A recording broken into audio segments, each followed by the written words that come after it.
오늘 하나님께서 우리에게 주신 말씀은 사무엘상 12장 20절에서 25절 말씀입니다. 사무엘상 12장 20절에서 25절 말씀, 구약성경 426면입니다.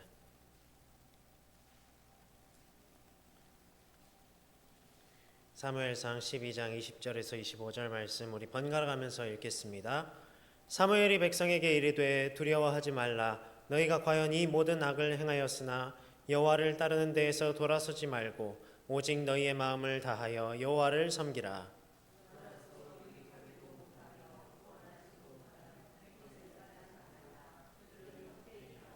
여호와께서는 너희를 자기 백성으로 삼으신 것을 기뻐하셨으므로 여호와께서는 그의 크신 이름을 위해서라도 자기 백성을 버리지 아니하실 것이요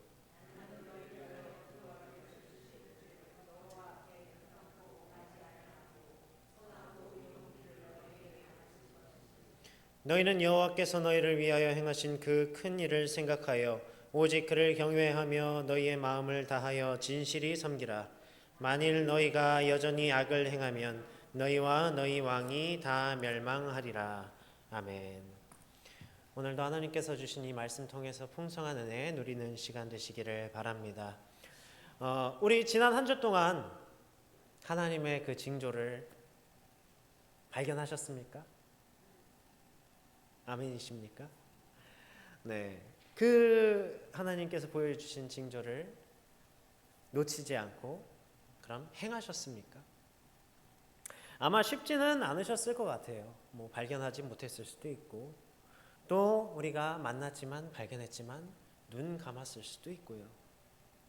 이처럼 우리는 말씀을 우리가 보고 말씀을 듣고 하지만요, 참 그 안에서 그 모든 것을 따르기에는, 하나님의 그 모든 말씀을 따르기에는 부족한 사람들입니다. 하나님의 말씀을 시시때때로 저버리는 그런 죄인들이에요. 그게 우리죠. 교회라는 공동체도 마찬가지입니다. 죄인들의 모임이라고 할 수 있어요.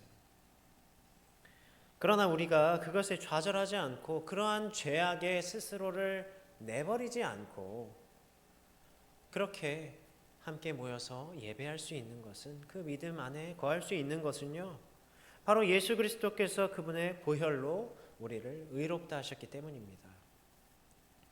이러한 하나님의 원리는요, 이 구원의 원리는요, 예수님께서 십자가를 지시기 이전부터, 훨씬 이전부터 하나님께서 계속해서 우리에게 나타내신 원리였어요. 바로 오늘 말씀 가운데에서도 이 모습을 우리는 찾아볼 수가 있습니다. 드디어 모든 이스라엘 백성들이 인정할 만한 왕이 세워졌어요. 사울이 하나님의 도우심으로 이 모든 하나님의 그 백성들 앞에서, 백성들에게 하나님께서 세우신 왕으로서의 증명을 마쳤습니다. 암몬과의 전쟁에서 승리했고요. 그래서 모든 백성들이 길갈로 가서 하나님 앞에 이 사울 왕을 우리의 왕으로서 삼겠다, 그렇게 선포를 합니다. 하나님 앞에서 사울을 왕으로 삼아요. 그리고 그에 대한 감사로 하나님께 화목제를 드립니다. 그런데 하나님께서 이 왕을 세우실 때에 사무엘에게 당부한 것이 있었어요. 뭔지 기억나세요 혹시? 어떤 이야기를 했었죠? 그들한테 무언가 이야기를 해주라고 그랬어요. 어떤 이야기였냐면 우리 사무엘상 8장 9절을 다시 한번 읽어보겠습니다. 사무엘상 8장 9절입니다. 구약성경 419면입니다. 8장 9절 함께 읽겠습니다. 그러므로 그들의 말을 듣되 너는 그들에게 엄히 경고하고 그들을 다스릴 왕의 제도를 가르치라. 아멘. 왕을 세워달라는 이 이스라엘 백성들에게 엄히 경고하라고 하나님께서는 사무엘에게 명령하셨어요. 그래서 장로들이 왕을 요구할 때, 이 사무엘에게 왔을 때 사무엘이 이 하나님께서 명하신 말씀을 전했습니다. 너희가 왕을 세우면 이러이러하게 될 것이다. 그리고 8장 18절에 보면요, 그날에 너희는 너희가 택한 왕으로 말미암아 부르짖되 그날에 여호와께서 너희에게 응답하지 아니하시리라. 경고를 한 거죠. 그랬더니 그들이 뭐라고 대답합니까? 아닙니다. 그래도 왕이 있어야 합니다. 어떤 우리의 그 표현으로 어떤 모습이에요? 아, 알겠으니까 우리가 알아서 할게. 이렇게 대답했다고 했잖아요. 그러니까 하나님께서 분명히 강하게 엄중히 경고하라고 하셨는데 이런 경고가 그들에게는 씨알도 안 먹힌 겁니다. 그래서 난 경고했다. 한번 큰 소리 치고 그러면 이 엄중한 경고가 끝이 나는 것인가? 만약에 그렇게 그냥 끝난다면요. 한 번으로 경고가 끝난다면 우리가 어떻게 받아들이겠습니까? 그들이 어떻게 받아들이겠어요? 지금 상황이 어떻습니까? 슬슬 이 모든 게 좋은 쪽으로 가고 있는 것 같아요. 암몬에게서 승리도 하고 또 훌륭한 것처럼 보이는 왕도 세워지고 다 모든 게 좋게만 느껴집니다. 신이 났죠. 그러다 보면 어떻게 됩니까? 그들의 마음이 해이해지는 거예요. 뭐가 잘못된 건지 모르는 겁니다. 괜찮은데 이 사무엘이 경고한 거 그렇게까지 심한 건 아니구나. 그렇게까지 걱정할 만한 건 아니었구나. 그렇게 말하지 않겠습니까? 그래서 진짜 이제 마지막으로 사무엘이 한 번 더 경고하는 겁니다. 그게 바로 오늘 사무엘상 12장의 말씀이에요. 12장 1절에 사무엘이 말합니다. 봐라, 너희가 나한테 이야기한 그 왕을 세워달라는 그 말을 내가 다 들어줬다. 그러면서 이렇게 이야기하는 거예요. 혹시 내가 사사로 있으면서 내가 잘못한 것이 있냐? 내가 사사로 이스라엘을 다스리면서 혹시 내가 부족한 점이 있었냐? 이스라엘 백성들에게 묻습니다. 하나님 앞에서 너희들이 한번 솔직히 대답해봐라. 이렇게 이야기하는 거예요.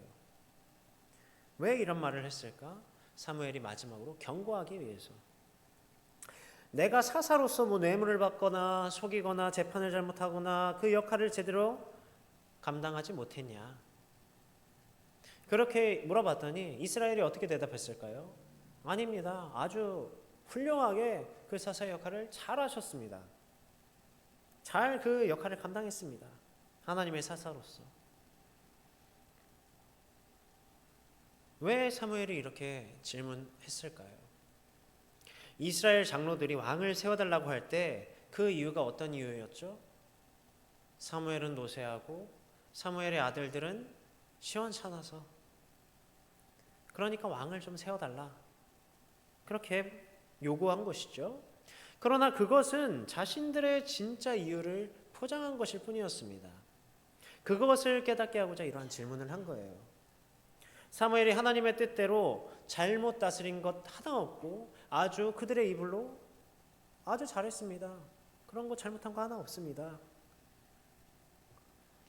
그렇게 대답했잖아요. 그것처럼 그런 것 하나 없는데, 잘못한 거 하나 없는데 그들의 욕심으로 또 하나님을 그들의 왕 삼지 못하는 그런 불신으로 왕을 세운 것이라는 그들의 속내를 깨닫게 하고자 한 거예요. 바로 이 질문을 통해서. 이스라엘 백성은요, 이 질문에 대한 대답으로 그들의 요구가 잘못된 것임을 스스로 고백한 꼴이 되어버렸습니다. 그러면서 너희가 지금 하는 행동들이 얼마나 배은망덕한 것인가를 깨닫게 하기 위해서 하나님께서 애굽에서부터 그들을 구원하시고 또 가나안 땅에 정착하게 하신 모든 일들을, 이 역사들을 다시 한번 또 이야기하는 거예요. 너희들이 이 다 보지 않았냐? 다 경험하지 않았냐? 너희들의 부모를 통해서 듣지 않았냐? 그럼에도 불구하고 지금 너희가 하는 행동, 이 왕을 세우는 행동이 뭐냐? 이러한 하나님을, 왕이신 하나님을 저버리는 것이라고 지금 말하고 있는 겁니다. 그러면서 이 모든 경고가 하나님께서 바로 너희에게, 이스라엘 백성들에게 주는 경고임을 확신하게 하기 위해서 사무엘이 말해요. 17절에 이렇게 말씀합니다. 오늘은 밀베는 때가 아니냐. 12장 17절입니다. 오늘은 밀베는 때가 아니냐. 내가 여호와께 아뢰리니 여호와께서 우레와 비를 보내사 너희가 왕을 구한 일 곧 여호와의 목전에서 범한 죄악이 큼을 너희에게 밝히 알게 하시리라. 이 밀베는 때는요 4월에서 6월. 근데 이 시기는 굉장히 건조한 시기였어요. 그래서 비가 아예 안 오는 그런 시기였습니다. 그런데 우레와 비가 내린다면, 그 건조기에 우레와 비가 내린다면 어떻게 되겠어요? 아주 특별한 일이죠. 하나님의 그런 특별한 초자연적인 섭리일 수밖에 없겠죠. 그것을 통해서 너희가 왕을 구한 일이 정말 하나님 앞에 죄악된 것이다, 이것을 알게 하겠다, 사무엘이 말하는 겁니다. 그래서 사무엘이 하나님께 그렇게 해달라고 부탁을 해요. 아뢰요. 그러니까 하나님께서 그 우레와 비를 보내십니다. 그것으로 백성들은, 이 이스라엘 백성들은, 아, 이게 정말 하나님의 뜻이구나, 하나님께서 정말 하나님의 경고이구나 깨닫고 두려워하는 모습이에요. 그제서야, 그것들을 보고 나서야 이것이 정말 하나님의 경고구나, 그것을 듣고 이제서야 회개하는 겁니다. 모든 백성들이 회개해요. 아, 왕을 구하는 것이 바로 우리의 죄였구나. 하나님께서 우리의 왕 되시는데 그분을 저버리고 우리의 마음대로 하는 것이, 이 왕을 세운 것이 정말 큰 죄였구나. 그래서 회개하면서 사무엘에게 간구합니다. 어떻게 고백하죠? 우리 19절을 함께 읽어보겠습니다. 사무엘상 12장 19절 함께 읽겠습니다. 모든 백성이 사무엘에게 이르되 당신의 종들을 위하여 당신의 하나님 여호와께 기도하여 우리가 죽지 않게 하소서. 우리가 우리의 모든 죄에 왕을 구하는 악을 더하였나이다. 아멘. 그들이 깨닫고 고백하는 거예요.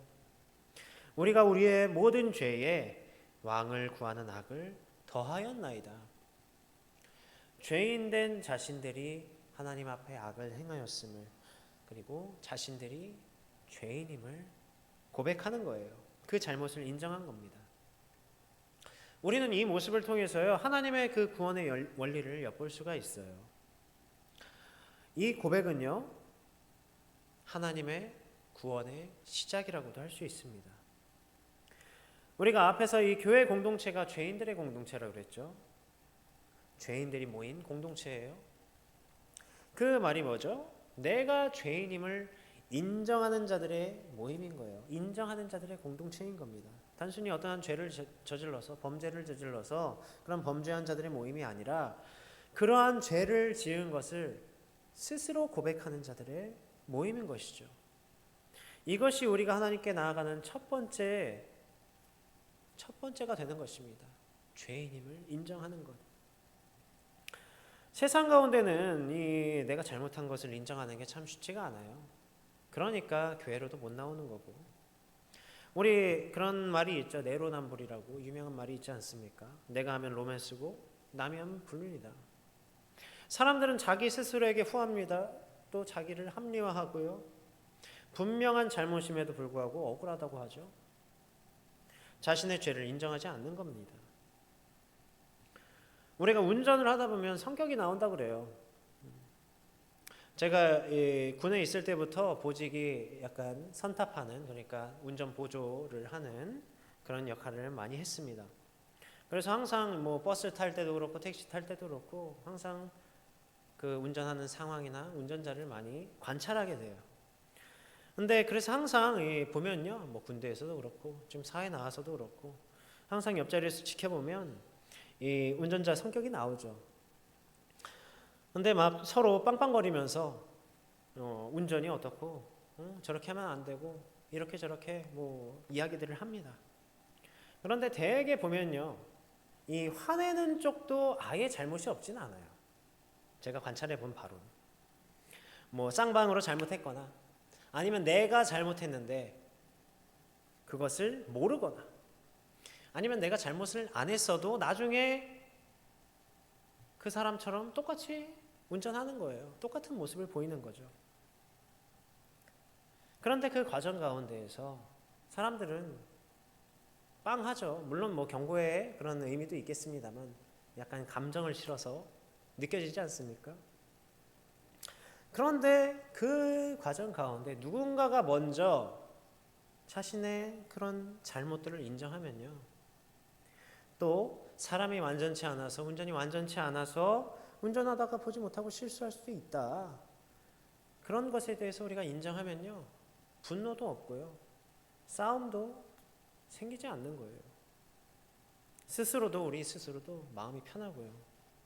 그리고 상대도 그 인정하는 나의 모습을 보고 이해할 때에 서로 간에 평화가 찾아오는 거죠. 마찬가지로 우리도 하나님 앞에 죄를 인정하고 용서를 구할 때 우리의 마음에도 평안이 찾아오는 겁니다. 20절에 사무엘이 뭐라 말합니까? 두려워하지 말라. 왜냐하면요, 하나님께서 이 죄를 인정하는 이스라엘의 모습을, 우리의 모습을 너그럽게 받아들이시기 때문입니다. 우리의 연약함을 아시고 사랑으로 이해하시기 때문이에요. 그리고 오늘 이스라엘에게 사무엘을 통하여 또 한 번 경고하셨던 것처럼 우리에게도 매일의 경고를 주십니다. 깨닫고 인정하고 돌아오라고. 이것이 우리가 지은 죄를 너그럽게 받아들이시는 게 절대 아닙니다. 우리가 지은 죄에 대해서 우리가 인정하는 것을 받아주시는 거예요. 죄인임을 인정하는 것이 곧 어떠한 고백이라고 했습니까? 나는 예수님이 필요하다. 나는 하나님이 아니면 안 된다. 이러한 죄악 가운데에서도 우리를 사랑하시어 구원하실 그 유일한 소망은 하나님이시다 고백하는 거라 하지 않았습니까? 그것이 바로 우리의 죄를 인정하는 것이라고 했었죠. 다만 그게 죄라는 것을, 이 잘못된 것이라는 것을 우리가 깨달았으면 돌이켜야겠죠. 그래서 20절에 이렇게 이야기하는 겁니다. 우리 20절 한번 더 읽겠습니다. 사무엘상 12장 20절입니다. 사무엘이 백성에게 이르되 두려워하지 말라. 너희가 과연 이 모든 악을 행하였으나 여호와를 따르는 데에서 돌아서지 말고 오직 너희의 마음을 다하여 여호와를 섬기라. 아멘. 우리의 연약함으로 악을 행하였지만 너희가 그 죄를 인정하고 돌아왔으니 다시는 여호와를 따르는 데서 돌아서지 말고 또 같은 죄를 범하지 말고 마음을 다해 여호와만을 섬기라 우리에게 말씀하시는 겁니다. 우리 주변에 우리가 한창 또 복음을 전할 때가 있었고 또 지금도 아마 각자의 자리에서 복음을 전하실 거라 생각이 됩니다. 그런데 보통 이제 믿지 않는 자들에게 또 하나님을 떠난 자들에게 복음을 전할 때요, 함께 교회 가자 할 때요, 거절하는 말로 종종 이런 이야기를 듣습니다. 내가 지은 죄가 너무 많아. 교회 못 가겠어. 내가 지은 죄가 많아서 어차피 교회 가도 난 천국 못 갈 거야. 우리 사람의 생각으로는 그러한 죄로 인해서, 특별히 이 세상에서 뭐 악독한 죄들이 있잖아요. 그런 것들로 인해서 하나님의 구원이 가로막힌다고 생각을 하곤 합니다. 이러한 죄악들을 좌시하는 것은 아닙니다. 그러나 그것이 잘못된 것임을, 죄임을 인정하는 것이 바로 하나님께로 나아가는 첫 시작이에요. 바로 그 죄인임을 인정하는 것이 하나님께로 향하는, 그 구원으로 향하는 첫 시작임을 알리는 우리 그리스도인들 되시기를 간절히 바랍니다. 맞다. 우리의 죄가 많다. 우리가 참 죄가 많다. 참 악하다. 그러나 오늘 하나님께서 하나님의 앞에서 죄악을 행한 이 왕이신 하나님을 스스로 끌어내리고 사람을 왕으로 삼았던 이 이스라엘 백성들조차 과연 이 모든 악을 행하였으나 버리시지 않으셨던 것처럼 바로 너를 버리시지 않는다. 우리가 이렇게 이야기할 수 있어야 해요. 이사야 1장 18절에 보면요, 너희의 죄가 주홍 같을지라도 눈과 같이 희어질 것이라고 하나님께서 말씀하세요. 진홍같이 붉을지라도 양털같이 희게 되리라 하나님께서 말씀하십니다. 그 모든 죄를 하나님께서 희게 하실 구원의 능력이 하나님께는 있으시다는 거죠. 그것을 우리가 전하는 겁니다. 하나님께서는 이와 같이 긍휼과 자비가 풍성하신 분이세요. 만약에 단 한 번의 그런 죄로 인해서 나의 인생 전체가 결정되고 나의 삶이 끝이 나게 된다면 어떻겠습니까? 그 누구에게 희망이 있고 그 누구에게 소망이 있겠어요? 아마 이 자리에 함께한 우리 모두는 소망도 없고요, 희망도 없을 겁니다. 하나님께서 구하시지 않으면요, 소망이 없어요. 사사시대 때 얼마나 이 이스라엘 백성들이 속썩였습니까? 맨날 하나님 떠나고 죄 가운데 머물러 있고 지금도 마찬가지죠. 그러나 하나님께서 택하신 그 백성들을 끝까지 끌어가시잖아요. 구원하시잖아요. 하나님의 긍휼과 하나님의 자비로. 그들이 죄를 인정하고 뉘우쳐 다시 하나님께로 돌아갔을 때 하나님께서는 그 구원의 은혜를 허락하십니다. 그래서 우리에게 그것이 은혜라고 하는 거예요. 값없이 받은 은혜. 그리고 그 구원의 은혜를 바로 신약 시대에 와서 예수 그리스도를 통하여 완전히 성취하신 거예요.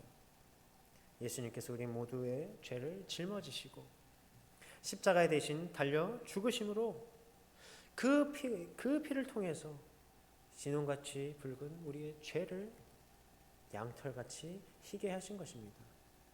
히브리서 10장 17절에도 예수님께서 말씀하세요. 또 그들의 죄와 그들의 불법을 내가 다시 기억하지 아니하리라. 구약과 신약을 관통하는 하나님의 구원의 원리, 죄인임을 인정하고 하나님께로 돌아오는 자들에게 허락하시는 하나님의 긍휼을 우리는 오늘 이 말씀을 통해서 이 구약에서도, 우리가 신약에만 나오는 줄 알았는데 구약에서도 그것을 우리는 발견할 수 있습니다. 우리는 그로 인해서 더 이상 이 옛 죄악으로 인해 두려워할 필요가 없다는 거예요. 돌이켜 있을 때, 돌이켜 하나님 안에 있을 때 두려울 것이 없습니다. 하나님께서 우리를 붙잡으시고 구원하시기 때문에, 하나님 안에 있을 때 그 모든 것이 사라지기 때문이에요. 이 말씀을 깨달은 우리는요, 다만 이 모든 죄악 가운데 있음에도 불구하고 나의 죄를 인정하고 돌이켜 이와 같은 긍휼의 하나님을 경외하는 것입니다. 우리의 죄를 희게 하시고 잊으시고 다시금 그분의 긍휼로 우리를 품으시는 여호와 하나님만을 우리는 온 마음을 다해서 진실히 섬기는 것입니다. 다시는 떠나지 않는 거예요. 왜 떠나지 않아야겠습니까? 오늘 25절 마지막 경고 말씀이죠. 함께 읽겠습니다. 12장 25절입니다. 만일 너희가 여전히 악을 행하면 너희와 너희 왕이 다 멸망하리라. 아멘. 여전히 악을 행하는 것은 깨달음도 없고요, 돌이킴도 없는 것이기 때문에, 그것이 악임을, 그것이 죄임을 우리가 여전히 인정하지 않는 것이기 때문에 하나님께서 구원해서 내쫓으시고 하나님께서 멸하시는 것이죠. 비록 너희가 과연 이 모든 악을 행하였으나 두려워하지 말라. 마찬가지로 우리 또한 죄인들입니다. 죄인으로서 그 죄인임을 인정하고 모인 자들이고요. 아마 우리의 과거 가운데에서요, 이와 같이 여러 죄악 가운데 있었을지도 모르겠어요. 우리가 우리의 삶을 돌이켜 봤을 때 정말 하나님을 떠나 있고, 정말 하나님을 멀리하고, 정말 하나님 앞에 죄악된 일을 행했을지도 모르겠습니다. 그러나 비록 그 모든 악을 행하였지만 우리가 우리의 죄를 인정하고 돌이킴으로써 두려워하지 마시기를 바랍니다. 하나님께서 회개하여 돌아온 우리의 죄를 잊으셨어요. 새롭게 하셨습니다. 때문에 이 교회가 죄인들의 모임이지만 역설적으로 예수 그리스도를 통하여, 하나님을 통하여 거룩한 공동체가 되는 것입니다. 하나님의 긍휼하심을 통하여. 사랑하는 성도 여러분, 우리가 하나님께서 우리의 죄를 잊으신 것처럼, 하나님께서 잊으셨는데 우리가 그 죄에 여전히 머물러 있고 여전히 얽매여 있다면 어떻게 되겠습니까? 우리 또한 그 죄가 더 이상 나와는 상관이 없는, 그런 전혀 그 전에 과거의 모습을 보이지 않는, 오직 하나님만을 경외하며 마음을 다하여 진실히 섬기는 자들이 되시기를 간절히 바랍니다. 또한 그를 통해서 이 땅 가운데 여전히 죄로 인해서, 그 죄로 인해서 두려워 떠는 자들에게 우리의 그 새롭게 된 모습을 통해서 구원의 은혜와 자유를 선포하는 저와 여러분 되시기를 간절히 바랍니다. 아멘. 우리 함께 기도하겠습니다. 우리의 과거의 죄로 인해서 두려움 가운데 계십니까? 그때 우리가 그것이 죄임을 하나님 앞에 고백하며 다시는 그렇게 아니하고 오직 하나님만을 경외하겠다고 이 시간 함께 기도합시다. 또한 하나님께서 그 모든 것을 예수 그리스도의 십자가를 통하여 잊으시고 구원하신 긍휼과 은혜에 감사하며 그 모든 영광 하나님께 돌리고 그 복음을 전하는 자들 되게 하시기를 함께 기도하겠습니다.